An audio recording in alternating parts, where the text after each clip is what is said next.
Thank you so much for having me, Pumi. Thank you so much.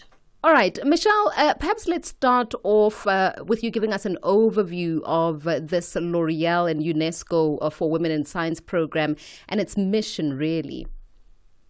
I think you've already touched a bit Mm. on the mission, Bumi, and the objective and the mission really of the program is to your point, provide opportunities for women in the STEM fields.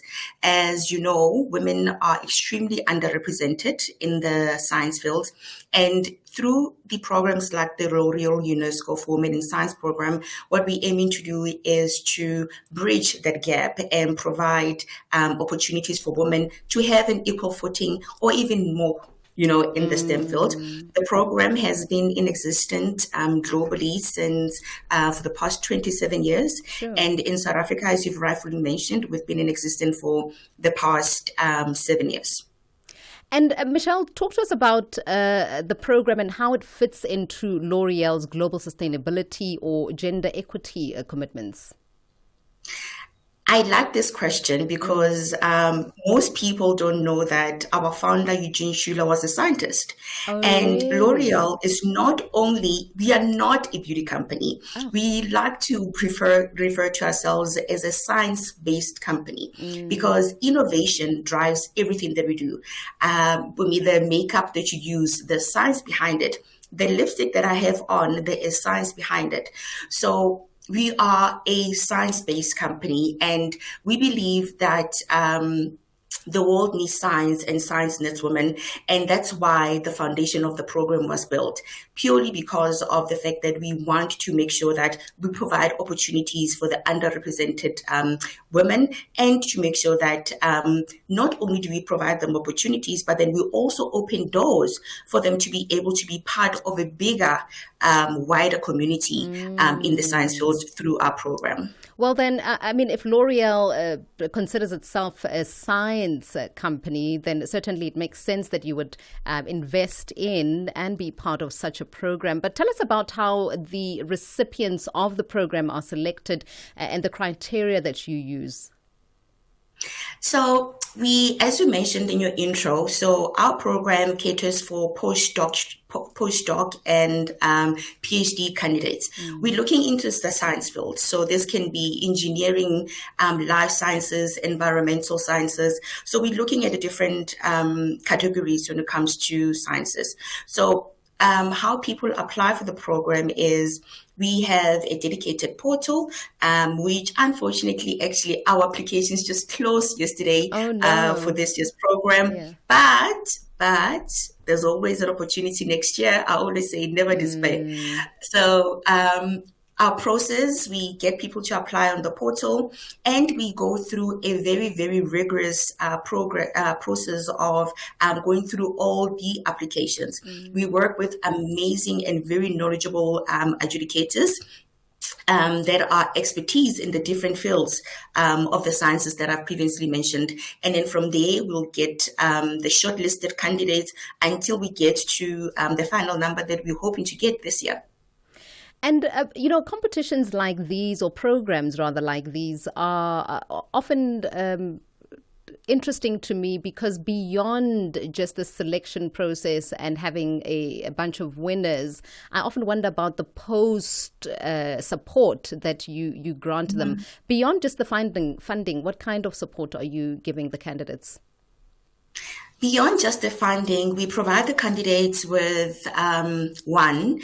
The L'Oreal UNESCO program is a huge program. It's one of the very well recognized and well-known programs that supports STEM females in the country, right? Mm. So we provide them with a network of being able to access all these amazing female scientists that are around the globe. Because once you selected, for example, the finalists, the laureates from this year, will get an opportunity to meet other laureates in the other countries. Mm. What that does, Mpumi, is it creates a community, and then when it creates community, it creates opportunities.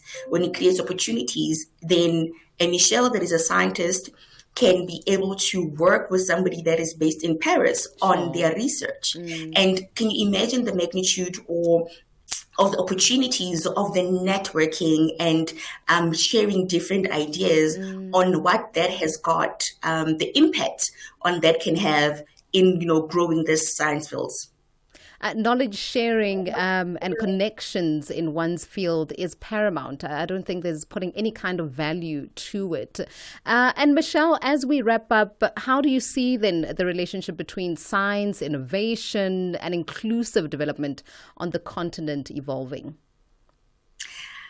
I think that is not even beyond doubt. Science is evolving every day, and inclusivity is extremely important for us to be able to move forward, for us to be able to see the work that we're doing, Bumi, that is actually creating opportunities and making an impact in the science field. I always say that, like I said, in terms of our convention that the world needs science and science women, whenever I have this conversation is science is forever growing. And then when we're talking about science, we're talking about science of the future. Because what works now, for me, will be totally different tomorrow. So this is what we're aiming to do. We are aiming to be part of this growing research field, because we are of the notion that, whoever we bring in on board should be able to address or respond to the science of the future in the next generations. Michelle Gololo, I think this is a fantastic initiative for a company, a brand like L'Oreal to be backing research innovations. Not something we necessarily associate with what we would have perceived as beauty brands, right? But thanks for that correction. Thank you very much for your time. And for those who are wanting to get involved with the program next year, how do they go about it?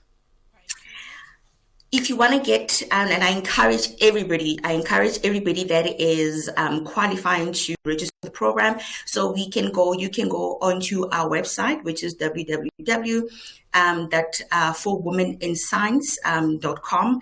And then on there, you go onto the national and regional programs. The website, Mbumi, has got a magnitude of information on how you can apply. So there's a sub-Saharan program, and then there's a South African program. So if you are based in outside of South Africa, absolutely encourage you to apply for the Sub-Saharan Africa program. Applications are going to open up early next year. And then if you are a student studying in South Africa and are South African, then you can apply for the South African program, which will open possibly next year, May.